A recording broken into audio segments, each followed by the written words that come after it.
ఆంధ్రప్రదేశ్ రాజధాని అమరావతికి నిన్న పునఃప్రారంభం జరిగింది. నిజంగా గతంలో ఎప్పుడూ లేనంత విధంగా ఆంధ్రప్రదేశ్ ప్రజల ఆనందం అంతా ఇంత లేదు. ముఖ్యంగా అమరావతి ఆ ప్రాంత వాసులందరూ కూడా ఎంత ఘనంగా గర్వంగా ఏదో ఒక పెద్ద సంక్రాంతి పండుగ లేదంటే ఇంకొక ఉగాది పండుగ దసరా పండుగ అన్నీ కలిపి వస్తే ఎలా చేసుకుంటారో అలా చేసుకున్నారు. నిజంగా చెప్పాలంటే ఒక భారీ సక్సెస్ అనేది నిన్న అమరావతిలో కనిపించింది. ఇంకొక అద్భుతమైనటువంటి ఘట్టాలు ఏంటంటే చాలా ఉన్నాయనుకోండి. ఇక్కడ 1, 2, 3 పార్టీలు ఉన్నాయి. జనసేన, బీజేపీ, తెలుగుదేశం కూటమిగా ఏర్పడి ఎవరి బలాన్ని వాళ్ళు నిరూపించుకోవచ్చు. కానీ ఎక్కడా పని చేయలే. ఎక్కడా కూడా ఒకరిని తగ్గించటం, ఒకరిని మెప్పించటం అనేది కూడా ఎవరూ చేయలే. ఇక్కడ మోదీ గారు పవన్ కళ్యాణ్ గారిని పొగుడుతారు, ఇంకొక పక్క చంద్రబాబు నాయుడు గారిని పొగుడుతారు, వీళ్ళిద్దరూ మోదీ గారిని పొగుడుతారు. అంతేకాకుండా అమరావతి వేదిక మీద నుంచి ఈ ఆంధ్రప్రదేశ్ రాష్ట్రం ప్రజలందరూ కూడా మీ వెంట ఉంటాం సార్, మీరు తీసుకునేటువంటి ఎలాంటి నిర్ణయం అయినా సరే మీతో పాటు కలిసి మేము కూడా సిద్ధంగా ఉంటాం అని మోదీ గారికి ధైర్యం ఇచ్చారు. ఏదైతే టెర్రరిస్ట్ అటాక్ తర్వాత చాలామంది ఇక్కడ ఉన్నటువంటి అందరూ కూడా భారతదేశంలో ఉన్నటువంటి వాళ్ళందరూ కూడా ఒక బలమైనటువంటి నినాదం తీసుకొస్తున్నారు.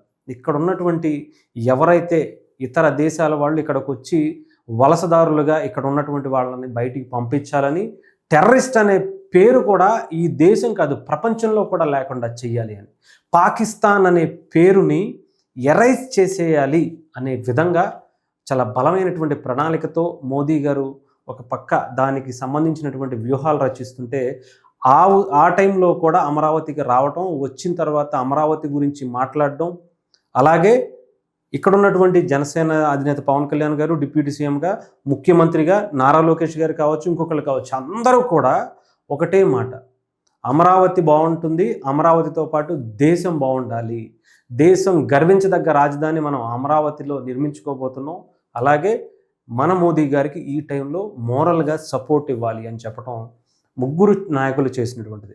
ఇంకొక విషయం అంటే నిజంగా మీరు చూస్తే జనాలు ఇక్కడ మీరు ఎక్కడైనా చూడండి, ఒక్క పార్టీకి సంబంధించినటువంటి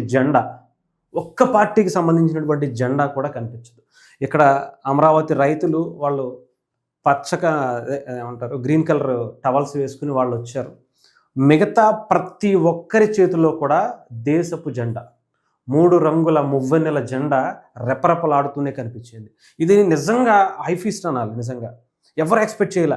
తెలుగుదేశం వాళ్ళు వచ్చేస్తారు, బీజేపీ వాళ్ళు వచ్చేస్తారు, లేదా జనసేన వాళ్ళు వచ్చేస్తారు, వాళ్ళకి సంబంధించిన నాయకుడిని పొగుడుకుంటారు, జై జనసేన లేదంటే జై టీడీపీ, జై బీజేపీ అంటారేమో అనుకున్నారు. కానీ ఎవ్వరూ కూడా ఎక్కడ పార్టీల పేర్లు కానీ పార్టీల అంటే వాటికి సంబంధించినటువంటి ప్రస్తావన కానీ ఎక్కడా చేయలే. ప్రసంగం అంతా కూడా దేశం, అమరావతి, రాష్ట్రం, ప్రజలు, అభివృద్ధి ఇవి తప్ప వ్యక్తిగత అజెండా లేని ఒక మంచి వేదికనైతే నేను నిన్న అమరావతిలో చూశాను. ప్రజలు మీరు ఎక్కడైనా చూడొచ్చు, ఒక బీజేపీ వాళ్ళు కొంతమంది ఎవరో కండువాలు వేసుకుని వచ్చి కూర్చున్నటువంటి పరిస్థితి తప్ప, కండువాలే ప్రోటోకాల్ కూడా చాలా క్లియర్గా చెప్పేశారు. ఎవ్వరూ కూడా జెండాలు తీసుకుని మీటింగ్కి రావద్దు అని 3 పార్టీల వాళ్ళు కూడా ఒకే నినాదంతో వచ్చినటువంటి పరిస్థితి. అలాంటిది నిజంగా మీరు చూస్తే అన్నీ కూడా పెద్ద పెద్ద జెండాల నుంచి చిన్న చిన్న జెండాల వరకు ఎక్కడెక్కడో ఉన్నటువంటి లాస్ట్ వరకు కూడా మువ్వెన్నెల జెండాలే కనిపిస్తుంది తప్ప మన భారతదేశానికి సంబంధించిన ఫ్లాగ్ ఇంకొకటి ఎక్కడా కూడా అవకాశం లేకుండా కనిపించినటువంటి పనులు.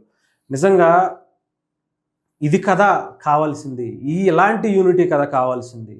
ఒక పక్క మోదీ గారు మాట్లాడేటప్పుడు మనం మాత్రమే చెయ్యాలి, మనమే నిర్మించాలి, అమరావతిని మనం నిర్మిద్దాం అని చెప్పి ఇక్కడికి వచ్చేటువంటి పెట్టుబడుల్ని, ఇక్కడ ప్రారంభం కాబోయేటువంటి అనేక సంస్థలకి సంబంధించినటువంటి దాన్ని అన్నీ కూడా ఆయన ఓపెన్ చేస్తూ నిజంగా ఎంత బాగా అనిపించింది అంటే, ఇది ఎంత అంటే బీజేపీ గురించి మేమే గొప్పలు చెప్పుకున్నాం, మేమే చేసామని చెప్పుకోవచ్చు, వాళ్ళు చెప్పుకోవాలి. మేము చేయాలి, చేస్తాము, అమరావతికి కట్టుబడి ఉన్నాము, అమరావతి డెఫినెట్గా ఒక అద్భుతమైనటువంటి రాజధానిగా ఆంధ్రప్రదేశ్కి ఉంటుంది, దేశానికి ఒక మంచి రాజధానిని నిర్మించుకోపోతున్నాం అని చెప్పేసి చెప్పటం నిజంగా ఇది ఎవరు ఎక్కడా కూడా ఊహించలేదు. నిజంగా ఏ పార్టీకైనా సరే వ్యక్తిగతంగా ఇలాంటివి అంటే మోదీ గారు వచ్చారు, మోదీ గారి ముందు బల ప్రదర్శన చేసుకోవాలి, నా పార్టీ ఏంటో నేనేంటో చూపించుకోవాలి, నాదేంటి ఇంకోటి అనేది ఎవరికైనా ఉంటుంది. కానీ ఎక్కడ అలాంటివి చేయాలి. ఈవెన్ మోదీ గారికి సంబంధించినటువంటి బీజేపీ పార్టీ నాయకులు ఎంతోమంది కేంద్ర మంత్రులు అందరూ వచ్చినా కూడా ఎవరు ఎక్కడా కూడా పార్టీల ప్రస్తావన లేకుండా ప్రజల కోసం మాత్రమే మాట్లాడినటువంటి ఏకైక సభ నాకు తెలిసింది. అంత హుందాగా, అంత హ్యాపీగా ప్రజలందరూ కూడా ఎంతో ఉత్సాహంగా అక్కడ ఉన్నటువంటి అమరావతి రైతుల ఆనందంలో అయితే అంతా ఇంత కాదు. నిజంగా ఎన్నో కష్టాలు పడ్డారు. అమరావతి ప్రాంతానికి సంబంధించి భూములు తీసుకున్నప్పటి నుంచి మొదలు పెడితే అన్నీ ఒక్కొక్కటి ఎదుర్కొంటూ తర్వాత గత 5 ఏళ్లుగా వాళ్ళ మీద నిజంగా ఒక రాక్షస పాలన అక్కడ పెట్టారు.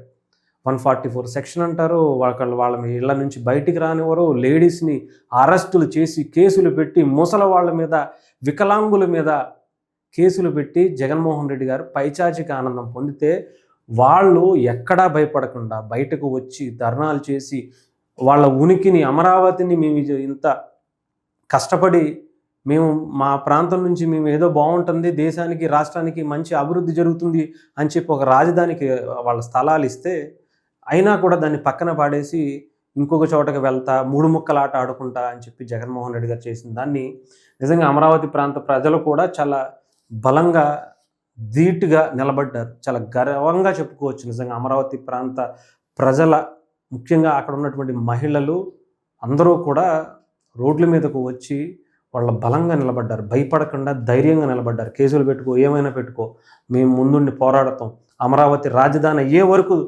తీరుతాం, అసలు ఎలా ఉంటో మేము చూస్తాం, ఎలా అవ్వదో మేము చూస్తాం అనుకున్నారు. అనుకున్నట్టుగానే సాధించారు ఈరోజు అమరావతి ప్రాంత ప్రజలు కూడా.